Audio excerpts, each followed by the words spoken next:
가자 노인문화센터 발도르프반 어르신 여러분 안녕하셨어요? 발도르프반 자서전 쓰기 강사 송금나입니다. 정말 오랜만에 어르신들 소리로 뵙게 됐네요. 곧 10월 달에 우리 코로나가 좀 진정되면 곧 만날 수 있으리라는 믿음을 갖고 오늘 수업 시작하도록 하겠습니다. 13강 결혼한 지 50년이 지나서야 하는 부끄러운 고백이라는 제목으로 어르신들과 함께 부부의 평등이 무엇인가에 대해서 한번 얘기를 나눠보도록 하겠습니다. 당신과 함께 있어서 좋았소. 여보, 당신은 매우 훌륭한 동료였소. 매우 사랑스러운, 정말 만족스러운 삶이었소. 이보다 더 나을 수 없을 거요. 좋고 또 좋았어. 당신과 함께 있어서 좋았어. 스콧 니어링이 헬렌 니어링에게 아름다운 삶, 사랑 그리고 마무리 중에서. 본문입니다. 결혼한 지 50년, 이제야 고백하지만 나는 좋은 아내를 가진 행복한 사람이다. 아내는 일생 동안 나의 허물과 부족함을 모두 받아주었다. 가끔 나는 당신 기세에 눌려 살았다고 농을 하면 아내는 과거 나의 잘잘못을 줄줄이 사탕처럼 쏟아낸다. 아이내스럽고 안고 손을 잡은 채 분유나 설탕 배급을 받느라 줄선 이야기며 결혼할 때 진 빚을 갚기까지 두 다리 뻗고 잡은 적이 없다느니 평소에는 한마디 없던 아내의 고백이다. 그때마다 나는 대꾸하지 않는다. 그때 내가 아무것도 몰랐구나. 반성하는 마음이 크지만 실은 아내가 나에 대한 욕을 실컷 함으로써 시커멓게 탄 속이 후련해지기를 바라는 것이다. 그동안 서운했던 거 다 말해보라고 멍석을 펴준다고 해서 속을 털어놓을 리는 없을 것이다. 나는 아내의 마음을 살짝 건드려 불만을 드러내도록 한다. 남편들이여 수시로 매를 보는 행동을 해서 아내의 마음에 쌓인 독을 풀어줄 일이다. 정신과 의사와 대학 교수로서 살아온 나에게 사람들은 인격자, 도인이란 별명을 지어줬다. 사람을 좋아하는 나는 내 손에 무언가 들어오면 필요한 이들에게 나눠주기 바빴다. 정신과 의사인 만큼 감정에 동요하지 않고 희노애락을 잘 조절했으니 도인이라는 말도 나왔던가 보다. 그러나 도인의 아내는 정말 피곤했을 것이다. 지금 생각해보면 도인과 함께 사는 아내가 진정한 도인이지 싶다. 우리 부부의 행복은 순전히 100% 아내의 공이다. 그것은 아내가 나의 성격을, 나의 직업을, 나의 삶을 이해해 줬기 때문에 가능했다. 나 또한 아내를 동지적 관계로 생각했다. 신혼처 우리 집 대문에는 이근후, 이동원, 나와 아내의 이름이 나란히 적힌 문패가 걸려 있었다. 한때 고 김대중 대통령이 부부 문패를 달았다고 크게 화제가 된 적이 있는데 나는 그보다 훨씬 전에 공동 문패를 달았으니 내가 원조다. 우리 집 문패를 보는 사람마다 너무 튀는 행동에 누가 부모 아니랄까봐 티내느냐는 등 못마땅한 표정으로 한마디씩 하고 지나갔다. 그 정도로 당시에는 굉장한 파격이었다. 결혼하자마자 시국 사건에 연루되어 수감되었을 때다. 감옥 안에서 나는 머릿속으로 아내와 나의 미래를 그렸다. 내가 정신과 의사니까 사회학을 전공한 아내가 심리학을 좀 더 공부해서 아담한 건물을 짓고 부부가 함께 연구하며 환자를 보면 어떨까 하는 막연한 생각이었다. 훗날 아내도 내 생각에 동의하고 대학원에서 심리학을 공부했다. 아내와 나의 합작품인 가족 아카데미아의 씨앗이 이때 뿌려진 셈이다. 보통 아무리 부부라 해도 일에 대한 성취는 각자의 몫이다. 특히 학자인 아내와 나는 각자 고유한 학문 영역을 가지고 있어서 서로의 생각을 존중했다. 하지만 서로에게 조언도 아끼지 않았다. 사람의 마음을 섬세하게 들여다봐야 하는 나에게는 사회학자인 아내가 큰 틀에서 지적해주는 조언이 꽤 유용했다. 아내 또한 마찬가지였다. 정신과 의사인 나의 연구 성과가 아내의 사회현상 연구에 도움이 되었다. 아내와 나는 자연스럽게 서로의 학문을 넘나들며 각자의 연구 분야의 깊이를 더했던 것 같다. 이화여대에서 함께 교수로 근무하면서 우리가 의기투합했던 것은 여성학 강좌 개설이었다. 나와 아내가 속했던 팀이 우리나라 최초의 여성학 강의의 3파 역할을 했다. 나는 여성학을 강의하는 남자 교수로 당신은 남자들에게 욕개나 먹었다. 나는 여학생들에게 여성학 강의는 남자친구와 함께 와서 들어야 한다. 여성학은 여성을 위한 것이 아니라 인간을 위한 강의다 라고 말했다. 남녀 평등을 주장하는 강의는 아니었다. 남자와 여자가 평등하게 똑같은 역할을 한다는 것은 생물학적으로도 불가능한 일인 만큼 연대로서의 인간학에 가까운 여성학을 가르쳤다. 학문적 동지이자 인생의 동무로서 살아온 우리 부부는 한 종교단체에서 1999년 가족가치관 상을 받았다. 상을 받으면서 우려했던 점은 우리 부부의 삶이 이상적인 부부의 모델이 되어서는 안 된다는 것이었다. 우리 부부의 삶을 그대로 조차 산다고 성공할 수 없다. 단지 하나의 사례로 저렇게 살아도 좋겠다는 정도면 된다. 사람마다 성격이나 환경 등 모든 것이 다르므로 이상적인 부부의 모습은 천차만별이기 때문이다. 그럼에도 부부 서로가 동의하고 만족한다면 그 자체로 이상적인 부부 아닐까. 부부 생활의 가장 중요한 팁이라면 서로의 공통점을 나누고 나쁜 점은 모르는 척 덮어주는 것이다. 나쁜 점이 기준이 패가망신하는 일이 아니면 덮어주어야 한다. 결혼의 낭만을 꿈꾸는 사람은 낭만을 잃고 오히려 낭만 따위는 잊어버리고 서로 좋은 동반자가 되기 위해 노력하는 사람들은 낭만적인 부부가 된다고 한다. 어느새 호호 할머니, 파파 할아버지가 된 우리 부부는 인생의 어느 시절보다 낭만적인 하루하루를 보내고 있다. 글감 찾기. 서로에게 고백하기. 정말 우리 이근우 교수님이 그 부인에게 그 첫 소절에 그 고백했던 것처럼 그렇게 고백한다면 정말 감동적일 것 같아요. 좀 간지럽기는 하지만 조금 어색하기는 하지만 정말 감동적일 것 같아요. 우리 어르신들은 그렇게 고백하셨죠? 고백하셨을 것 같아요. 서로 인정해주고 또 인정해주면서 존중해주시는 그런 노년을 보내시고 있을 걸로 저도 예상을 하고 있고요. 믿고 있어요. 아직도 우리 어르신 이제 연령대가 다들 연세가 지금 70이 거의 다 넘으셨잖아요. 80, 90대이신 분 우리 회장님도 계시고요. 70대이신 분들이 대부분이신데 이쯤이면은 거의 다 우리 어르신들은 서로에게 고마워하면서 서로를 인정해주고 감사의 마음을 전했을 것으로 저는 믿고 있어요. 그래서 우리 어르신들이 고백을 아직 안 하셨다면은 고백을 하시길 바라요. 물론 이제 여기서는 이근호 선생님이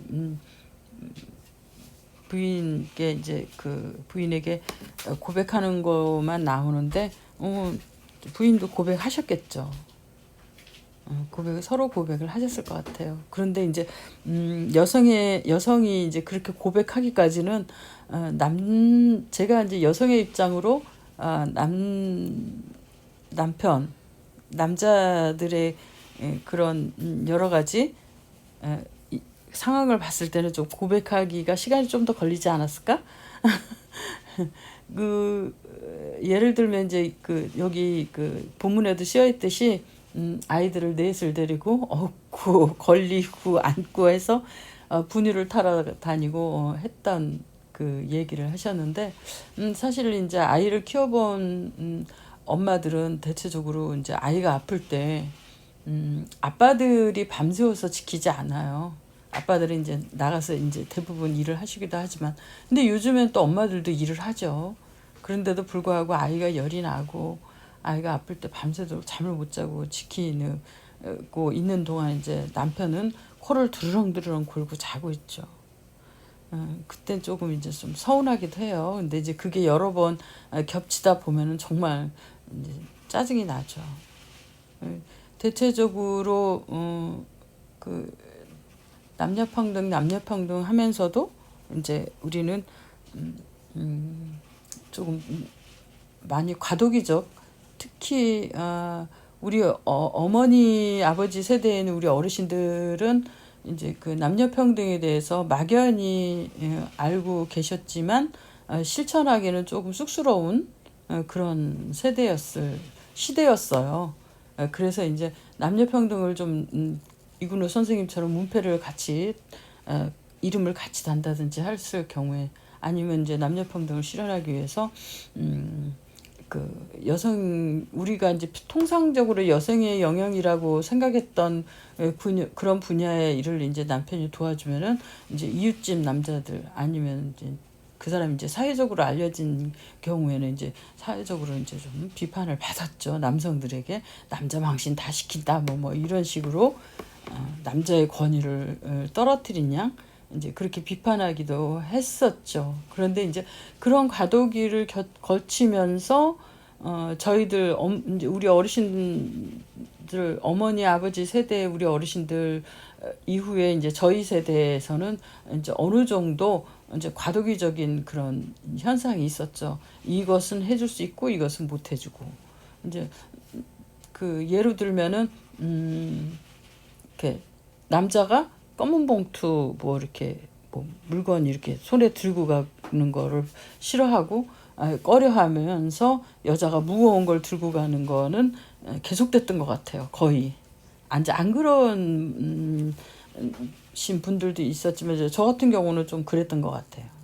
그런 거 들고 다니는 거 좀 부끄러워하고 남자체면 다 깎는 것처럼 그렇게 생각을 했는데, 이제는 이제 사회가 이제 많이 남녀평등 의식이 많이 자리 잡아서 더 힘센 남자가 그런 것을 들고, 무거운 것을 들고 더 힘센 남자, 그러니까 생리적으로 이제 더 그 남자가 힘이 여성보다는 좀 세죠. 근데 이제 그런 물건들을 들고 좀 더 섬세한 여성들이 이제 더 그 남자들이 하는 부분에서도 좀 진출하는, 서로 보완하는 그런 삶을 살게 된 거죠. 근데 우리 자녀들을 보면은, 그러니까 이제 지금 이제 젊은이들을 보면은 완전히 남녀평등이 실현된 것으로 보여요. 오히려 이제 이 사회가 마치 남녀평등이 실현되고 있지 않은 사회인 것처럼 착각을 하고 완전한 여성 남녀평등을 외치는 그런 이제 젊은이들이 좀 있어서 좀 안타깝긴 하죠. 오히려 이 시대는 남성보다 여성들이 더 기를 피고 사는 시대다라고 느끼는 경우가 허다한 것 같아요. 이제 20대인 저희 아들들도 그런 생각을 가지고 있는 것 같아서 제가 참 두렵기도 하고, 제 아들의 색식감들이 반려자가 어떠한 여성들을 만나서 오게 될지도 참 두렵기도 한데, 아들들의 선택을 믿어야 되겠죠. 그래서 이 두 번째, 이제 현재 남녀평등이라는 의미가 무엇인가요? 라고 제가 이제 글감찾기에서 여쭤봤는데요. 그 남녀평등이라는 의미는 우리가 이제 여태까지 고대에서는 모계 사회, 그러니까 수렵 활동을 할 때는 이제 모계 수렵 활동을 하는, 아니면 목축 다니면서 짐승들을 먹이고 하는 그런 사회에서는 이제 모계 사회였는데, 그 이후에 정착을 하면서 농업을 하면서 이제 부계 사회로 바뀌면서 남녀의 평등이 조금 이렇게 희석이 됐죠. 완전히 가부장적인 그런 사회가 된 거죠. 그래서 그것이 이제 자리를 우리 민족은 원래 남녀평등 사회였는데, 여왕이 있었죠. 신라 시대 때 여왕도 있었고, 백제 시대 때도 여왕에 버금가는 그런 권력을 가진 모계 사회에 그런 부족들이 있었던 것으로 이제 고고학적으로 나타나 있는 증거가 있죠.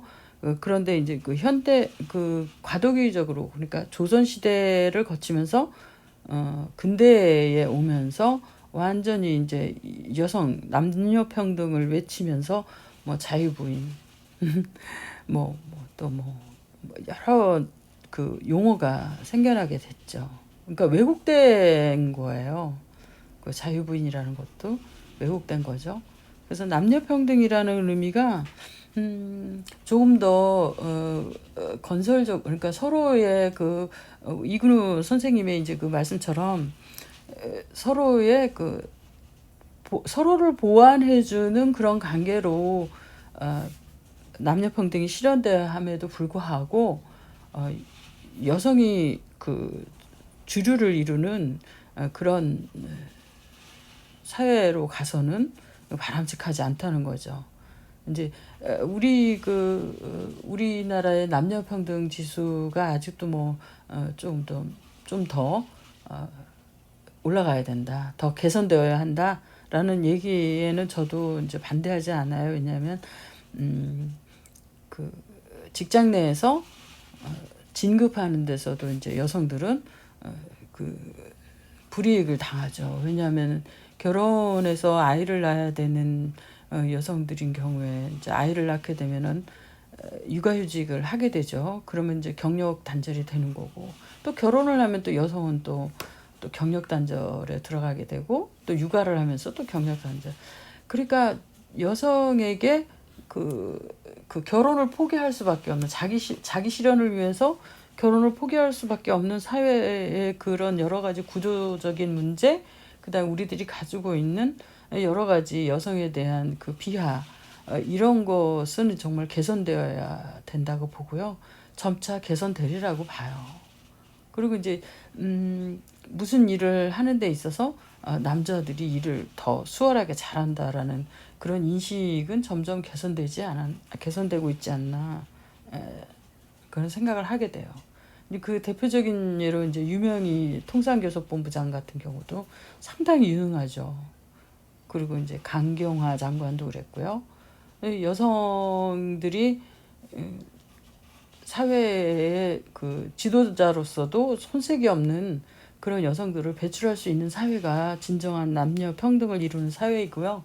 우리 생활 속에서도 가사 분담을 이제 정확히 반반씩, 그러니까 남자가 할 수 있는 뭐 청소라든지, 화장실 청소, 집안 청소, 그다음에 이제 요리도 요즘엔 남자들이 잘해요. 그래서 요리도 하고 이제 할 수 있는 거는 남자들이 하면 남자들이 이렇게 분담해서 하고 또 요즘엔 또 육아를 하는 아빠들 남편들도 많아요. 그리고 그 3번에 해당되는데요. 남편이 살림하고 아내가 직장 다니는 것 이것이 이런 경우도 이제 많다라는 것을 많이 발생하고 있다는 것 사회적 현상에서 이제 우리가 볼 수가 있죠.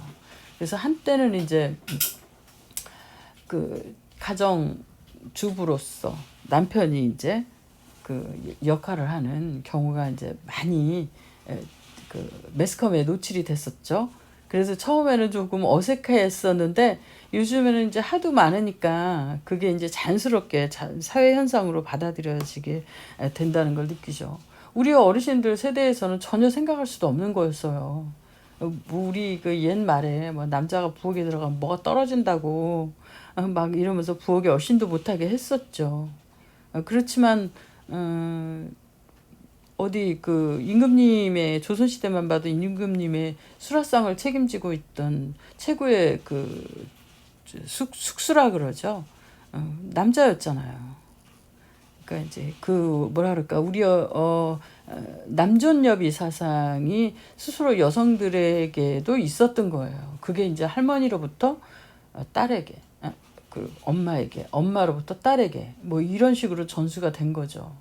그래서 이제 남자들이 좀 잘 해보지 않았던 거고 섬세하지 못하니까 부엌에 들어오면 이제 뭐 그릇도 깰 수 있고 또 뭐 계란을 깨라 그러면 몽땅 다 깨서 버릴 수도 있고 뭐 이런 경우 섬세하지 못한 힘이 좀 있으니까 섬세하지 못하니까 이제 자꾸 잔소리를 하게 되니까 귀찮으니까 이제 못 오게 했던 것이지 남자들도 한두 번 해보면 잘하거든요. 요즘 라면 잘 끓여 먹잖아요. 계란 탁 파송송 해가지고 우리 어르신들도 아마 우리 이제 회장님 공재영 회장님, 김옥정 회장님, 그리고 이제 우리 프란체스코님, 이렇게 모두 다 아마 잘 하실 거예요. 부엌에서. 요즘엔 또 입식 부엌이라 옛날 부엌은 이제 재래 부엌은 쭈글쭈글 앉아서 해야 되니까 좀 힘들었는데 우리 어르신들 아마 잘 하실 걸로 알고 있어요. 빵도 잘 구우실 거고, 우리 회장님 빵도 잘 구우실 거고, 라면도 잘 끓이실 거고 그렇게 예상하고 있어요. 그래서 남편이 살림에 능통하면 또 남편이 살림하고, 또 육아도 또 남편이 잘하면 또 남편이 할 수 있죠. 그런데도 이제 아직은 많이 이제 개선되긴 했지만 좀 더 우리 사회 여성에 대한 인식, 남편이 살림해야 된다는 인식, 여성이 직장에서 진급을 해야 됨에도 불구하고 남성에게 밀리는 그러한 현상들은 조금 더 이렇게 개선돼야 한다는. 그래서 우리 어르신들 이제 네 번째요. 나이 들어서 느끼는 남녀 평등의 비결은 무엇일까요? 우리 어르신들 한번 생각해 보시길 바래요. 나이 들어서 느끼는 남녀 평등. 정말 나이 들어서는 정말 남녀 평등이 자연적으로 실현이 될 것 같아요. 근데 이제 그런 거 있어요. 자녀분들은 다 나가서 사시고 이제 두 분이 계실 때 아내분이 몸이 아파요. 아픈데도 불구하고 남편분이 밥을 못해 드시는 거예요. 그리고 아내분은 또 아유, 내가 뭐 안 해주면 못 드실 텐데, 못 자실 텐데, 내가 아파도 내가 기어다니면서도 내가 해드려야지라는 그런 인식이 머리에 박혀 있어서 이게 실현되기가 정말 힘들어요. 여자들이 마음 놓고, 아내분들이 마음 놓고 아프면은 아픈 대로 남편분이 해주시는 것을 자연스럽게 받아들이면서 받아 먹을 수 있고, 또 모든 돌아가는 것을 받아들일 수 있으면 좋은데, 그냥 몸이 아픈데도 불구하고 해야 되는 일은 또 여자들이 해야 된다고 생각하고 하시는 분들이 많기 때문에 그게 이제 그게 정말 진정한 남녀 평등인지 그렇게 머릿속에 여자 일은 여자가 해야 된다고 생각하는, 꼭 여자 일이 정해져 있고 남자 일이 정해져 있다라고 생각하는 그 마음부터 우리는 버려야 남녀 평등이 실현될 것 같아요. 진정으로. 예, 오늘 어르신들 이근호 선생님의 글을 같이 읽어보시고요. 남녀 평등이 진정으로 실현되고 있는지, 또 서로에 대한 고마움의 고백을 하셨는지 한번 생각해 보시고요. 오늘 다음 수업은요. 따로 또 같이 행복해지기 위해 반드시 필요한 것, 가훈이라는 제목 글로 찾아뵙겠습니다. 감사합니다. 안녕히 계세요.